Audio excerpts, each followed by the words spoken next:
Some fighters win titles. Others make history. But only a rare few become legends. Erik Terrible Morales wasn't just a champion. He was a warrior who carried the soul of Mexico in every punch. He didn't just defeat opponents, he broke them. But greatness doesn't just leave a mark in the ring, it builds an empire. His brutal battles and unforgettable victories earned him a life of luxury most fighters only dream of. From sprawling mansions with breathtaking views to a fleet of exotic cars that turn heads wherever he goes. Ferraris, Lamborghinis, Rolls-Royces. The rewards of his legendary career are as undeniable as his legacy. Before we step into the ring with one of boxing's fiercest gladiators, make sure to hit subscribe, turn on notifications, and drop a like, because this story isn't just about boxing. It's about the price of greatness and the life it builds. The sun-baked streets of Tijuana's Zona Norte district forged more than just another fighter when Erik Morales first drew breath on September 1st, 1976.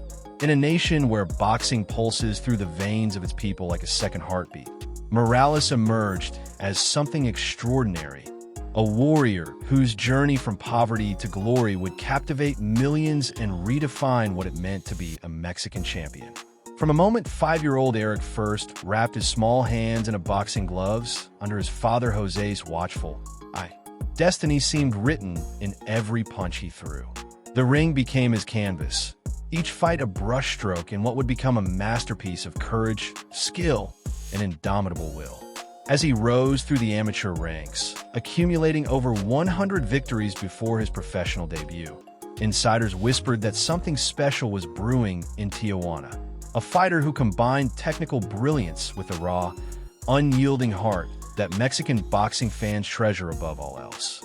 When he stormed onto the professional scene in 1993, few could have predicted the seismic impact he would have on the sport. Over the next 2 decades, Morales would carve his legacy not just with championship gold, but with blood, sweat, and an almost supernatural resilience that allowed him to transcend the ordinary boundaries of human endurance. His ascension through weight classes from super bantamweight to featherweight, super featherweight, and finally light welterweight wasn't merely about collecting titles. It was a testament to his remarkable adaptability and unwavering determination to challenge himself against the very best. What separated him from his contemporaries wasn't just his accomplishments, but the breathtaking manner in which he achieved them. Standing 5 feet 8 inches with a 72-inch reach, his lanky frame housed a paradoxical combination of technical precision and brutal power. He could box beautifully from the outside one moment, then willingly wade into the trenches of combat the next, switching styles with a fluidity that confounded opponents. This versatility enabled him to conquer 15 world champions throughout his career, each victory adding another layer to his growing legend. His name became synonymous with boxing's most glorious modern rivalries. His trilogy with fellow Mexican Marco Antonio Barrera produced 3 wars so fierce and technically brilliant that they transcended sport to become cultural touchstones. Their first encounter in 2000, which Morales won by split decision, stands as one of boxing's all-time classics, a symphonic display of skill, courage, and sheer will that left both men forever changed. Later, his 3-fight saga with Filipino phenom Manny Pacquiao would further cement his legacy, particularly his masterful victory in their first meeting, when he handed Pacquiao a lesson in boxing's finer points and became the last man to defeat the future 8-division champion until 2012. Perhaps most telling about Morales' character was his attitude in the ring's final round of that first Pacquiao fight. Comfortably ahead on the scorecards and assured of victory, Morales chose to abandon safety and stand toe-to-toe with one of boxing's most dangerous punchers, even switching to southpaw stance. When later asked why he took such risks, his answer revealed everything about his philosophy as a fighter. Did you enjoy it? That's why. For Morales, boxing was never merely about winning. It was about giving fans something they would remember long after the final bell. This unflinching commitment to entertainment, coupled with supreme skill, propelled him to heights few fighters ever reach. In 2011, he achieved what no Mexico-born boxer had done before, capturing a world title in a fourth weight division by defeating Pablo Cesar Cano for the WBC Light Welterweight Championship. This historic milestone, alongside his 52 victories, 36 by knockout, etched his name permanently in boxing's pantheon and paved his way to a 2018 induction into the International Boxing Hall of Fame, boxing's ultimate recognition of greatness. Beyond the statistics and accolades, his $3 million net worth in 2025 speaks to his financial success, but fails to capture the true wealth of his influence on Mexican culture and the sport of boxing. In retirement, he has channeled the same intensity that defined his fighting career into public service, managing Tijuana's Parks and Recreation Department with characteristic generosity, donating his salary back to fund community programs. Yet for those who witnessed his glory days, Morales will forever be remembered for those moments when the bell rang and he transformed into something more than just a man with gloves. He became the embodiment of Mexico's fighting spirit. But it was at 16 when Morales truly began his path to immortality, making his professional debut by knocking out Jose Errol in just 2 rounds. Between 1993 and 1997, the young Tijuana fighter blazed through the super bantamweight ranks with frightening efficiency. 26 victories, 20 by knockout. His skill caught the eye of legendary promoter Bob Arum, who recognized the makings of a superstar. On September 6, 1997, the 21-year-old Morales announced his arrival on the world stage in El Paso, Texas, stopping WBC super bantamweight champion Daniel Zaragoza in 11 brutal rounds to claim his first world title. What followed was a display of dominance rarely seen in boxing's lower weight classes. He dismantled challenger after challenger: John Lowy, Remigio Molina, Jose Luis Bueno, establishing himself as the division's most formidable force.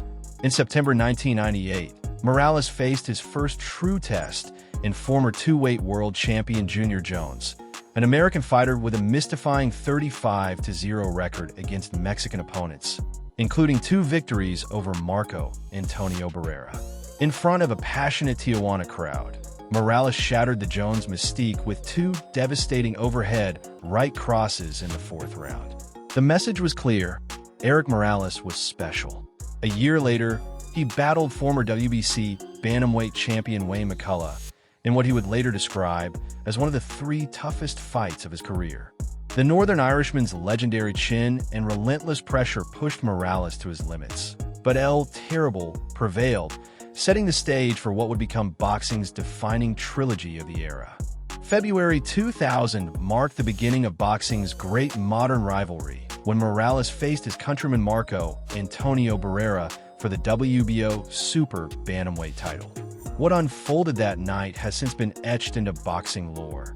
A savage, back-and-forth war that saw both men cut, battered, and pushed to the brink of their abilities. When the final bell rang, Morales was awarded a controversial split decision in a Fight the Ring magazine would crown Fight of the Year. He was a brave fighter, and we both gave it all we had, Morales reflected afterward. We were both hurt during the fight. He was the biggest puncher I ever faced in the ring.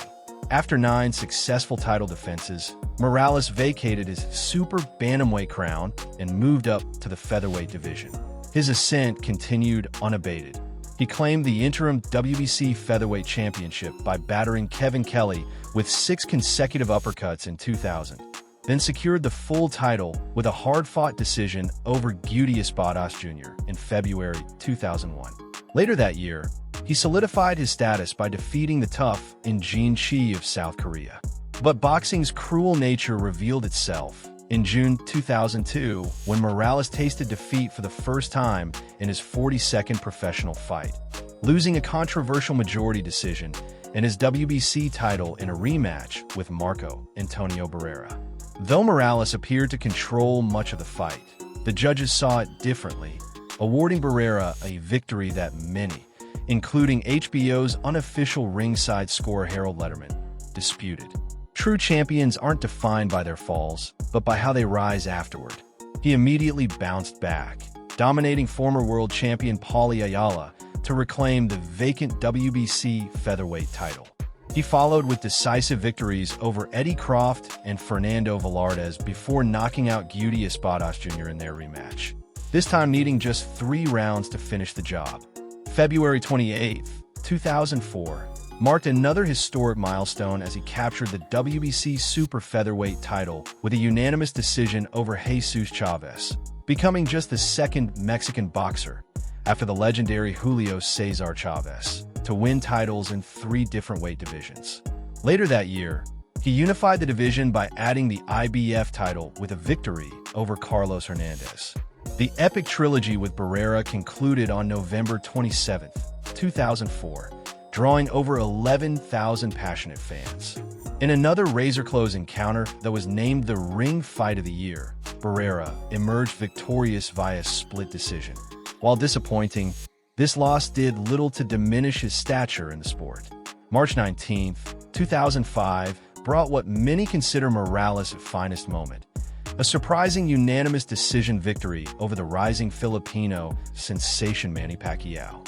As a betting underdog, Morales put on a boxing clinic, and in the 12th round, comfortably ahead on scorecards, he made a decision that perfectly encapsulated his warrior spirit.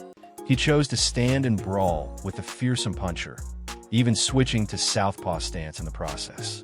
The glory, however, would prove fleeting. The toll of countless wars began to show as Morales moved up to lightweight and suffered a defeat to Zahir Rahim in September 2005.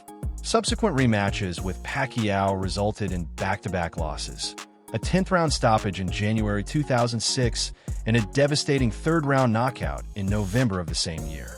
After the latter, a reflective Morales pondered his future. Maybe it's time I should no longer be doing this. It just wasn't meant to be. Still, the fire burned. Morales pursued history once more, seeking to become the first Mexican fighter to win world titles in 4 different weight classes. After a close unanimous decision loss to David Diaz for the WBC lightweight title in August 2007, he announced his retirement from boxing. But like many great champions, he found the lure of the ring irresistible.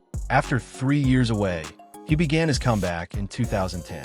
The boxing world was stunned on April 9, 2011, when an aging Morales gave the hard-hitting Marcos Maidana all he could handle at the MGM Grand Garden Arena.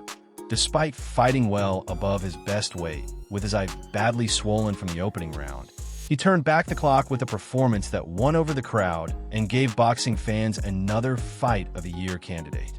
Though he ultimately lost a majority decision, his valiant effort reminded the world of his extraordinary heart. Destiny would not be denied.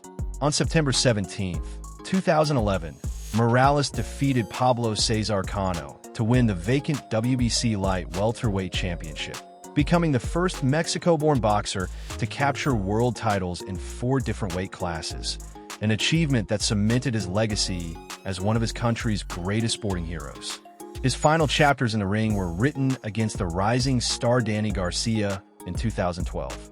After losing a unanimous decision in their first encounter, Morales was knocked out in the 4th round of their rematch, bringing his historic career to a close. Though he contemplated one final farewell bout, he officially announced his retirement in June 2014. Beyond the ring, Morales has shown the same dedication to his community that he displayed throughout his fighting career. He now manages a $3.5 million budget running the Parks and Recreation Department in Tijuana, remarkably donating his salary back to the department to help fund it further. His legacy extends to the next generation of fighters as well. In 2015, Morales stepped into the role of trainer, guiding former light welterweight champion Jesse Vargas. This new chapter was touched by tragedy in December 2021, when Morales' 23-year-old son Fernando passed away. Through 52 wins, 9 losses, and countless classic encounters, El Terrible earned his place not just in boxing history, but in the hearts of fans worldwide. Long after the roars of the crowd faded and the championship belts were secured in display cases, Erik Morales continued writing remarkable new chapters in a life defined by service, family bonds, and unwavering commitment to his roots. The man who once commanded the attention of millions with his ferocity in the ring has proven equally formidable in his pursuits beyond boxing's squared circle. While fans worldwide knew Morales for his legendary trilogy with Marco Antonio Barrera and his wars with Manny Pacquiao, those closest to him saw a devoted family man whose priority remained his 4 children with former wife Ana Morales. Despite the eventual dissolution of their marriage, Morales maintained his commitment to family values, often crediting this foundation as the true source of his strength during the most challenging moments of his career. The discipline, resilience, and heart that made him a 4-division world champion found their origins not in boxing gyms, but at his family's dinner table. As the final bell of his fighting career rang in 2014, many wondered what path awaited a warrior who had given everything to his sport. Morales answered not with words, but with action, channeling his considerable energies into transforming the community that had once lifted him to greatness. Taking on the role of director of sports in Tijuana's local government, he worked tirelessly to create opportunities for young people to discover their own potential through athletics, understanding firsthand how sports could provide an escape from the hardships of life in Tijuana's tougher neighborhoods. His philanthropic vision extended beyond simply building facilities or organizing tournaments. With the same strategic mind that once dissected opponents in the ring, Morales developed comprehensive programs emphasizing both physical development and educational advancement for Tijuana's youth. For him, creating the next generation of champions meant fostering not just athletic ability, but character, discipline, and education. The complete package that would serve young people whether they pursued sports professionally or chose different paths. The depth of Morales' commitment to public service reached new heights in July 2018 when he traded his boxing gloves for political credentials, winning a seat in Mexico's Chamber of Deputies representing his beloved Baja California. As a member of the legislative body's Committee on Sports, he found himself in a position to influence national policy, advocating for increased funding and attention to athletic programs throughout Mexico. His passionate speeches on the floor of Congress often drew from personal experience, as he reminded colleagues that his own journey from the humble streets of Tijuana to international acclaim began with access to basic sporting facilities and mentorship. Young fighters training under his watchful eye receive more than boxing instruction. They witness living proof that discipline, perseverance, and integrity can overcome even the most daunting obstacles. Morales built an empire worthy of his name. His sprawling mansion, a symbol of his triumph, boasts stunning architecture, lavish interiors, and breathtaking views, a place where a warrior rests like a king. His garage is nothing short of showroom, filled with the kind of exotic machines that roar with power and prestige. Ferraris, Lamborghinis, Rolls-Royces, each one a testament to the blood and sweat he left in the ring. Beyond the cars and the mansion, his wealth extends to exclusive designer collections, luxury vacations, and the kind of high life most can only dream of. But behind all the extravagance is the same relentless spirit that once stepped into the ring, fists clenched, ready to conquer. Because for a true warrior like Morales, success isn't just about money. It's about proving, time and time again, that legends never fade. Before you go, don't miss out on exclusive perks. Click the link in the description to become a channel member and enjoy awesome benefits, like suggesting future video topics, getting early access to new content 48 hours before anyone else, and much more. Your support means the world and helps us keep bringing you the stories you love. If you enjoyed this video, hit that like button, drop a comment, and subscribe for more amazing content. And while you're here, why not check out our deep dive into Gervonta Davis's video? Trust me, you won't want to miss it. Thanks for watching, and we'll see you in the next one.